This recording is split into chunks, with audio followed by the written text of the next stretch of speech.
ఆహా అమ్మ అన్నది చెప్తాను చూడండమ్మా చూసి లగ్చేనమ్మ చేసేయండి గంట కొట్టిన ఇవాళ ఏంటంటే 15 రోజుల నుంచి తానం చేస్తున్నాను కదా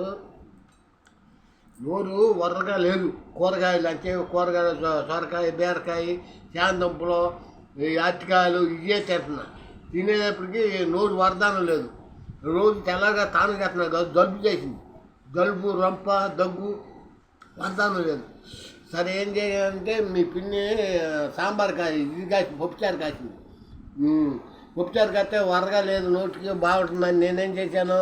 ఎండుమిరపకాయలు తెచ్చేసి అల్లం తెచ్చి అల్లం పచ్చడి చేసా వరగా ఉంటుందని అల్లం పచ్చడి తెచ్చా చాలా బాగుంటుంది మీ ఇడ్లీలో తినొచ్చు అన్నంలో తినొచ్చు వరగా ఉంటుంది తలక ఉన్న భాగ్యం అంతా తగ్గిపోతుంది వరగా నంచుకు తింటా అబ్బా